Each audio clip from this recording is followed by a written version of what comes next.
זיכרנו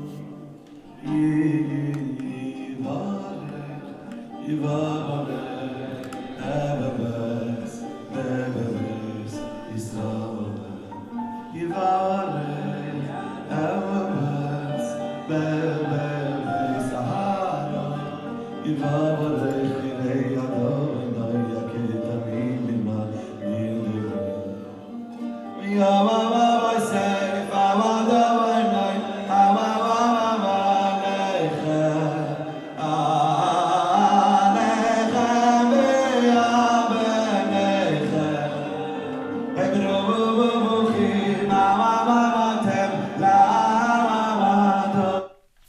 Good evening. How's everybody doing?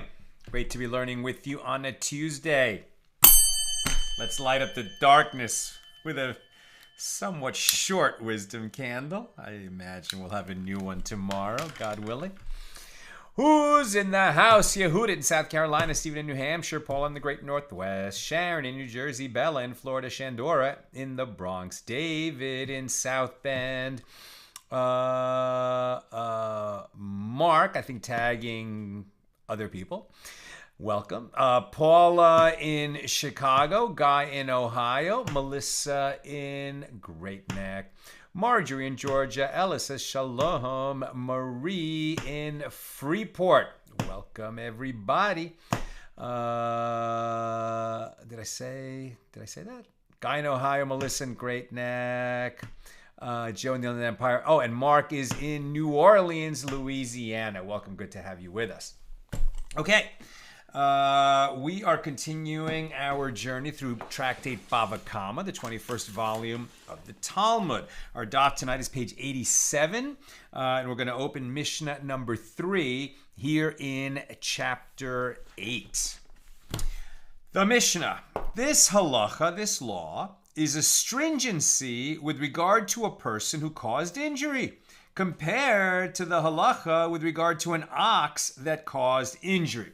This is a principle that we've already mentioned many times, that when a human harms another human, he's going to be held to a higher standard of liability than when a person's animal injures another human, because a person ought to be able to control himself.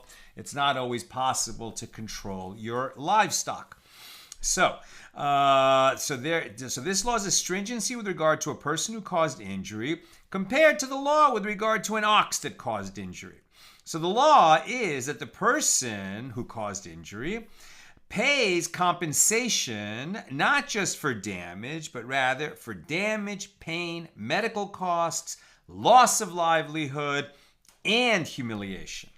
And if he caused a woman to miscarry, he also pays compensation for the miscarried offspring, as the verse states, Exodus 21:22. But in the case of an ox that caused injury, its owner pays only compensation for the actual damage that it did, and he is exempt from paying compensation for miscarried offspring, as well as those other categories of indemnity. So the Mishnah continues, one who strikes his father or his mother, that's if you hit your mother or your father, you're obviously violating the 5th commandment to honor your parents. He not only doesn't honor them, he actually hits them, strikes a blow against his parents, but it was not a blow that caused a bruise. So therefore, the Mishnah, one who strikes his father or his mother but did not cause them to have a bruise, and therefore is not liable to receive court-imposed capital punishment, which is the punishment for striking your parents and making a bruise, as well as one who injures another on Yom Kippur, the punishment for which is not court-imposed capital punishment, but rather charis, excision, at the hands of the heavenly court. So in both of these cases, since court-imposed, earthly court-imposed capital punishment does not apply, the person is liable to pay for all of the 5 types of indemnity. As opposed to if you hit your parents and leave a bruise, then you're liable to the death penalty. And when you're liable to the death penalty, you are not also liable to pay these 5 types of indemnity, because it's one or the other, right? We only apply the stiffer penalty Obviously, the death penalty is the stiffer penalty. One who injures a Hebrew slave is liable to pay for all of the 5 types of indemnity, and this is except for compensation for loss of livelihood suffered during the time that the injured slave belongs to the one that injured him. Since the right to the slave's labor belongs to his master, obviously we don't practice slavery and haven't for thousands of years, but when it was practiced, the one who injures a Canaanite slave belonging to others is liable to pay for all of the 5 types of indemnity.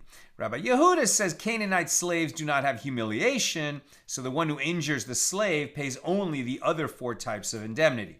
And the Mishnah continues, with regard to a deaf-mute, an imbecile, or a minor, an encounter with them is disadvantageous. In other words, no favorable outcome is possible for someone involved in an incident with one of these people, since one who injures them is liable, but if they, the imbecile, the minor, the deaf-mute, injures others, they are not liable. Or rather, they are exempt, right? They are exempt from being liable. And this is because they lack awareness and are not responsible for their actions. And similarly, with regard to a slave and a married woman, an encounter with them is disadvantageous, since one who injures them is liable. But if they were the ones who injured others, they are exempt because they do not have money with which to pay compensation. But they pay compensation at a later time.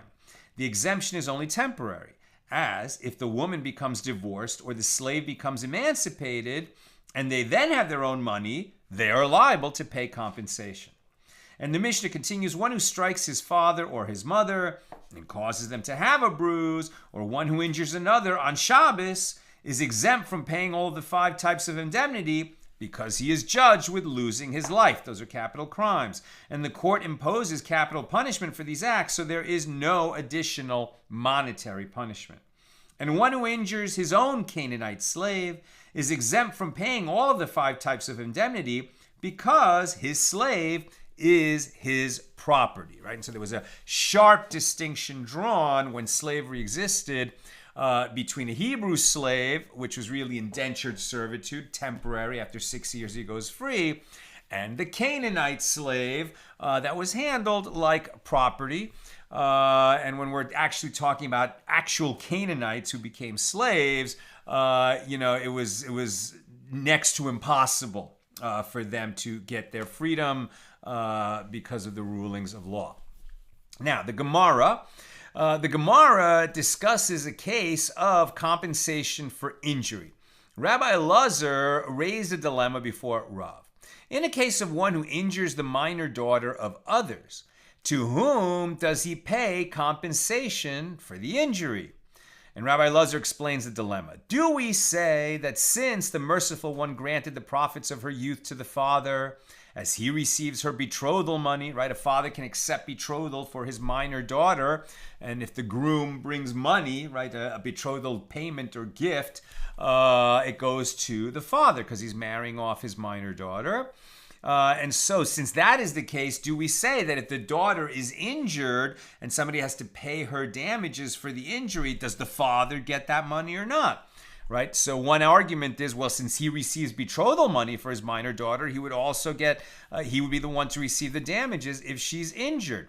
What is the reason that he should receive it? The reason is that the one who injured her lowered her monetary value, meaning that her father will receive gifts of lesser value when he marries her off, when she is betrothed.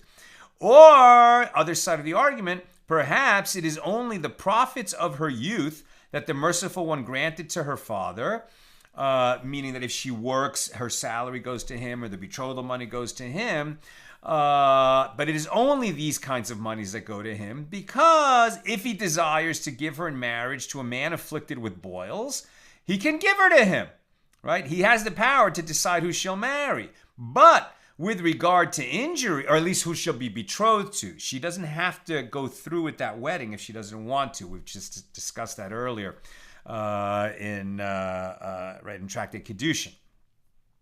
But with regard to injury, If he desires to injure her, he may not injure her, just as he may not injure any other person. The merciful one did not grant the father the right to injure his daughter, and likewise the merciful one did not grant him the right to receive the compensation when she is injured. And now we're on 87b. So which is it? Does he receive payment for damages or not, the father of minor daughter? So on 87b, Rav said to Rabbi Elazar in response, the Torah granted the father only the profits of her youth and nothing else, meaning he would not get the damages paid if somebody injures her. Therefore, compensation for the injury goes to the daughter herself. And Rabbi Elazar raised an objection to Rav's statement based on the Mishna. One who injures a Hebrew slave is liable for all the 5 types of indemnity. And this is except for compensation for loss of livelihood occurring during the time that the injured slave belongs to the one that injured him. So this should be the law with regard to a minor daughter as well. That since the father has the right to the earnings of his minor daughter if she works while she's living in his house as a minor, so he should also receive the compensation for her loss of livelihood. And if she's getting that element of the damages, maybe the father would get all of the damages. And so Abaye said in response, Rav concedes with regard to compensation for her loss of livelihood, that it is paid to her father, since her earnings belong to her father until the time of her adulthood, and therefore her inability to work is her father's loss, meaning he concedes with regard to damages for loss of livelihood. But all other damages, the actual damage itself, which is the big payment, even medical costs, etc., that goes to the daughter. Now, Rabbi Elazar raised an objection to Rav's statement based on a baraisa. One who injures his adult son must give him his compensation immediately. If one injured his minor son, he must make a safe investment, here called a segula, for him with the compensation money. One who injures his minor daughter is exempt, and moreover, if there were others who injured her, they are liable to give compensation to her father. So the Gemara answers, and so too here, the Baraisa is speaking with regard to the daughter's loss of livelihood alone, which is paid to the father. But the other types of indemnity are paid to the daughter. Now the Gemara questions the first ruling of the Baraisa. And is it so that if a father injured his adult son, he must give him his compensation immediately? Now why wouldn't that be true? Once your son is an adult, it makes no difference that he's your son, right? He's another Jewish adult, and if you injure him, you're going to have to pay him compensation like you would to anybody. What difference does it make that he is your son so long as he's an adult? If he's a minor, we could see how this would change matters. So is it so that if a father injured his adult son, he must give him compensation immediately? And the Gemara raises a contradiction from that which is taught in another baraisa. In the case of one who injures the sons or daughters of others, if they are adults, he must give them their compensation immediately. It doesn't matter whether they have living parents or not, and everybody is somebody's child. But if you injure somebody, you owe them compensation. If they are minors, then he must make a safe investment for them. And if one injures his own sons or daughters, he is exempt from paying them compensation. So the sages say in response, this is not difficult. Here, where the Baraisa states that the father is exempt, it is dealing with a case where the children are dependent on their father's table for support. So in other words, since they're dependent on him for support, that's why he would receive damages from somebody else hurting them. And if he's the one who causes the injury, presumably unwittingly, it was an accident, but nevertheless he injured them, since they're dependent on him, it would be, like him paying himself to keep supporting the kids. And there, where the Baraisa states that the father is liable, it is dealing with a case where the children are not dependent on his table, so they are independent adults, right? So now we've made a distinction, even with the case of adults. Why are we talking about adult children? Well, because maybe they still live at home, even though they're legal adults. If they're dependent on the father's table, that's going to affect the calculation of these damages. Now, the Gemara challenges this resolution of the two Baraisas. In what manner did you interpret the first Baraisa? you interpreted it as dealing with a case where the children are not dependent on his table.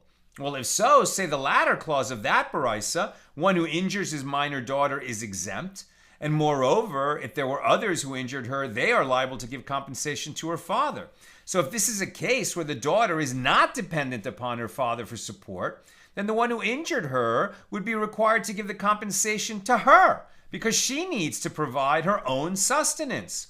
So the Gemara continues, and even according to the one who says that a master can say to his slave, work for me, but I will not feed you, i.e. a master is not legally obligated to provide sustenance for his slave, well, this matter applies only to a Canaanite slave, as the master can say to him, work for me the entire day, and at night go around and eat. But in the case of a Hebrew slave, as it is written with regard to him, because he fares well with you, indicating that the Hebrew slave must be with you in food and with you in drink, right? If you take on a Hebrew slave, you're going to have to make sure that he is eating the same food that you're eating, right? A Hebrew slave has rights, even though he was reduced to slavery because he couldn't pay debts or he got caught stealing. And so he has to do these 6 years of servitude. Nevertheless, his master has to make sure that, he eats and sleeps in a bed, etc. He has all these, the slave has all these rights. Not so with a Canaanite slave.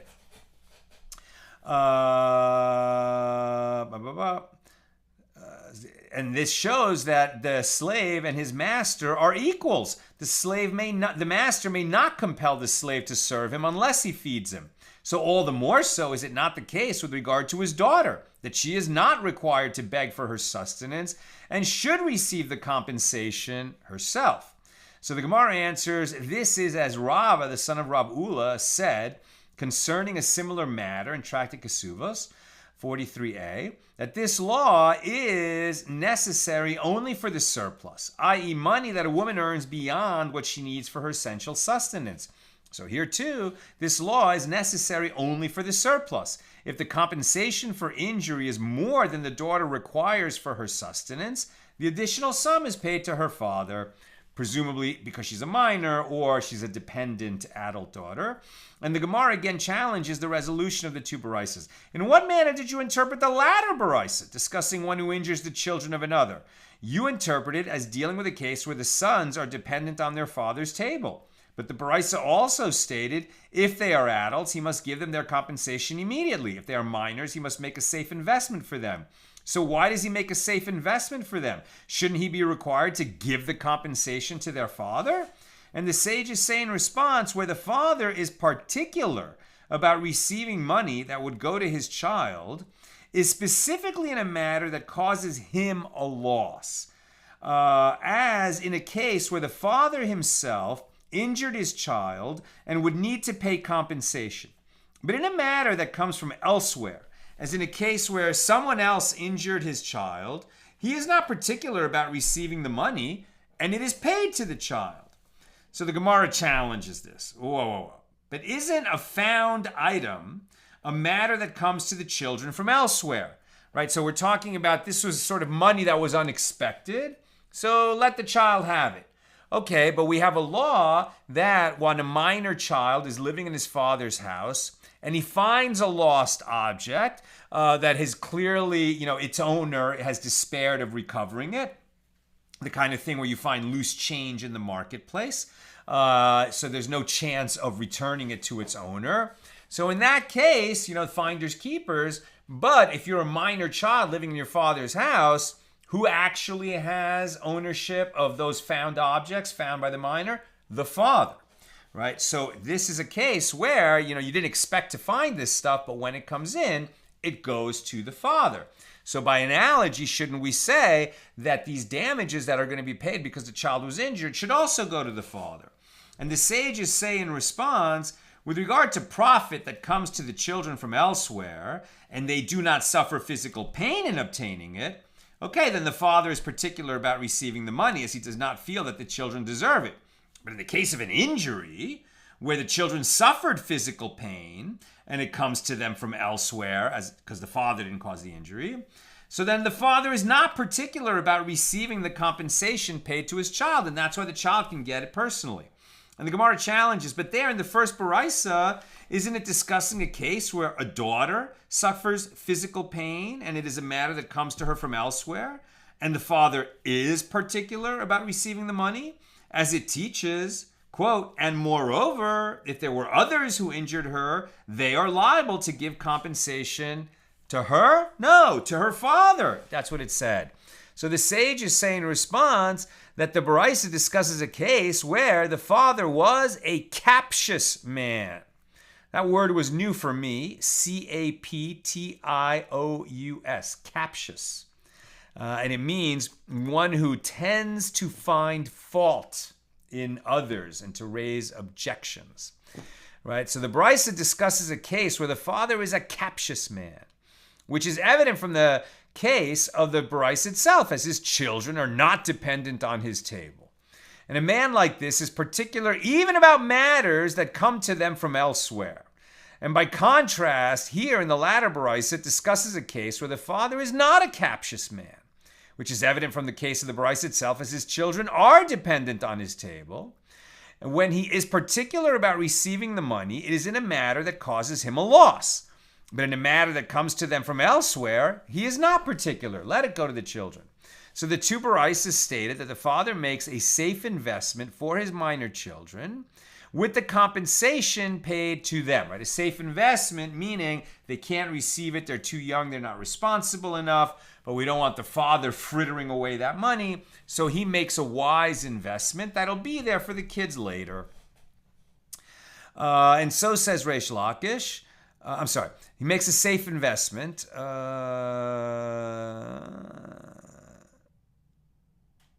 Right. So he makes a safe investment for his minor children with compensation paid to them. So the Gemara asks, what is meant by a safe investment? And Rav Chisda says the father should purchase a Torah scroll for his child. Right? Torah scrolls will always have great value. Rabba Bar Rav Huna says the father should purchase a date palm from which the child will consume the dates. And the Gemara comments that the Amoraim, the sages of the Talmudic era of Eretz Yisrael, of the land of Israel, discussed the same issue as did those in Bava, in the Babylonian Jewish community.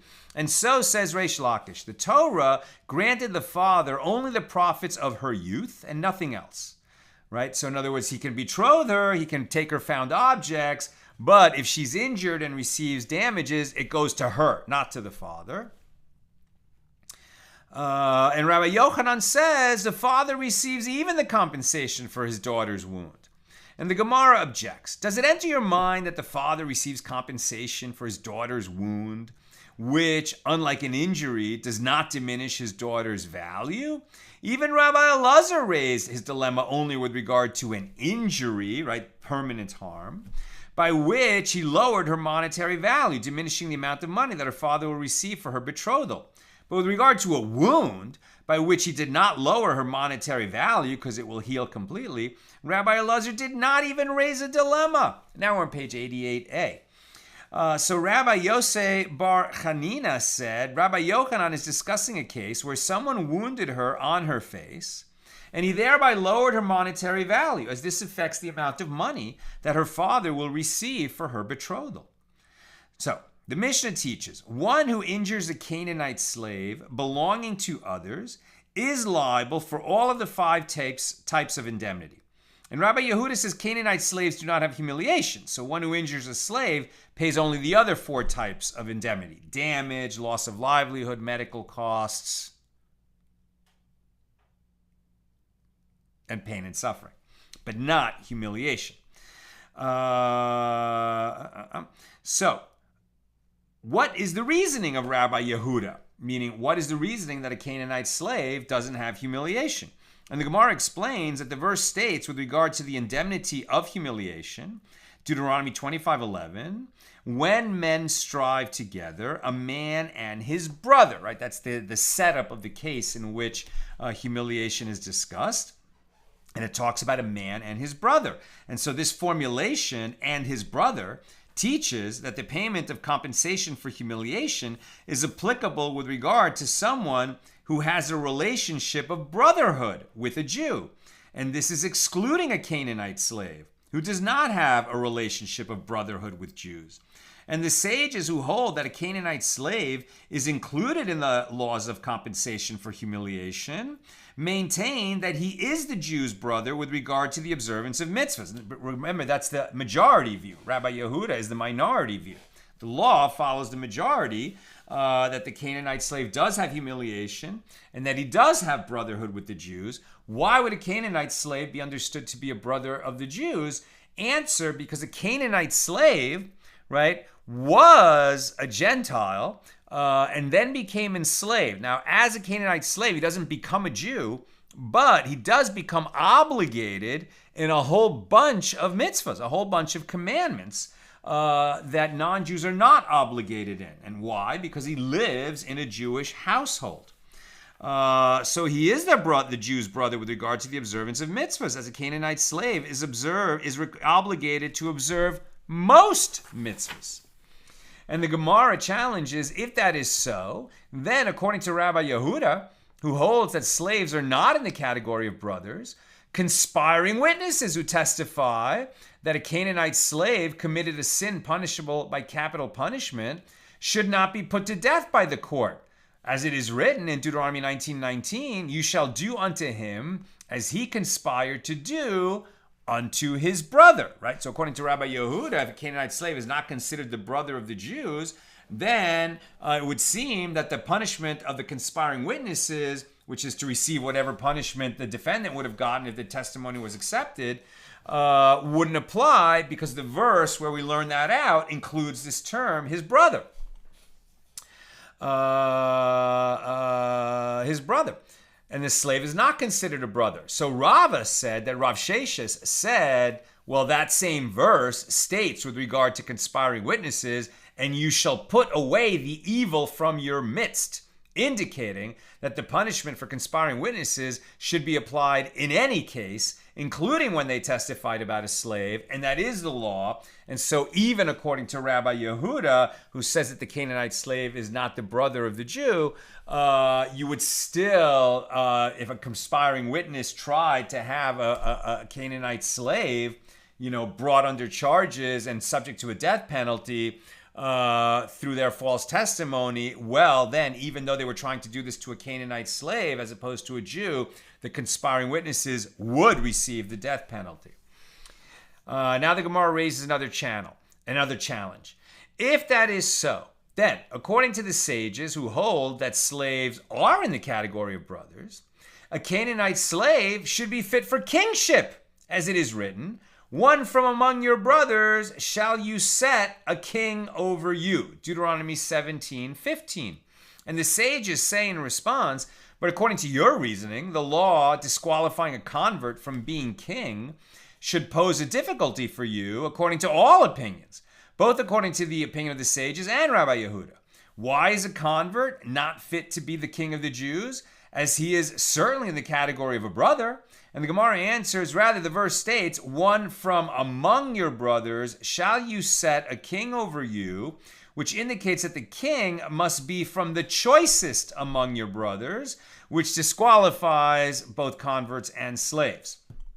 So the Gemara challenges further, if that is so, then according to the sages who hold that slaves are in the category of brothers, a Canaanite slave should be fit to bear witness, as it is written, and behold, the witness is a false witness and has testified falsely against his brother.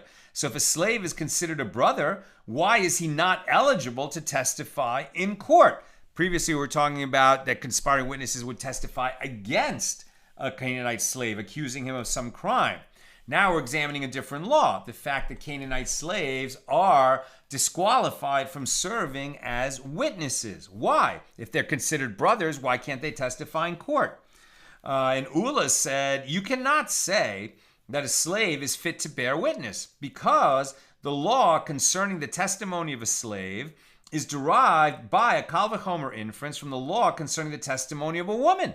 And just as a woman who is fit to enter into the congregation, i.e. to marry a Jew of fit lineage, is nevertheless disqualified from bearing witness, So too, with regard to a slave who is not fit to enter the congregation, is it not logical that he is disqualified from bearing witness?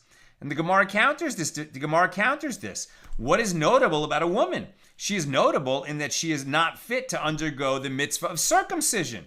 Would you say that from the fact that a woman is disqualified from bearing witness, one can derive that the same is true for a slave who is fit to undergo circumcision?